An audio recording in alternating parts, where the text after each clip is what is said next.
我哋自己人，何必要自己人打自己人呢？我哋比試就比試個第二樣咧。原則上佢又想比試啲乜嘢啊？咁你又有何擅長啊？我哋而家係要征討遼國啊嘛，我哋一定要識得好多外邦嘅語言嘅。我嚟問你一聲啊，你又識講唔識講啊？你想我講啲乜嘢啊？你唔識講啊？識唔識講啊？講啊！你唔識講係嘛？咁你聽我講白端詳咧，教你先啊！撒都路啊、納斯路媽嗰啲，我同你講咁多啦。我同你講，教你一句先。你啊，官大怒大 ，very people 大 ，why don't you know 大？你明唔明點解？你講咩鬼話？呢啲就係鬼話，你唔識聽我解俾你聽。好死唔死，咁多人死，唔見你死嘅。我錯過你嘅，你聽我講埋落去先啦。呢啲英門呢啲，你就擺明係唔識講啦。下一個第二樣啦，八個一路，講緊頭窿爬，你講緊啲咩啊？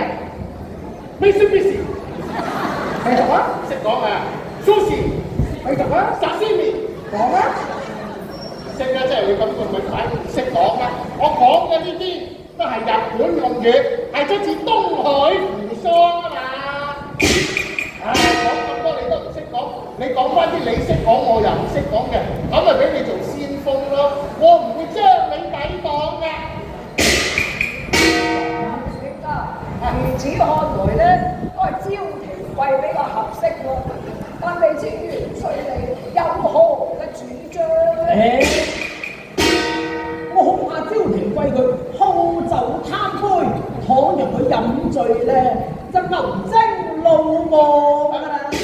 放心啦，元帥啊，如果你封我做先鋒嘅，我話我唔飲酒，一直戒酒啊，一杯唔飲啊！一直唔飲啊，一直唔飲一直唔飲唔會啊，將沙場放在香嘅。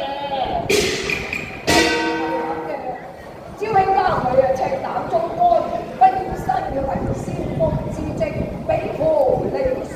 即哥啊！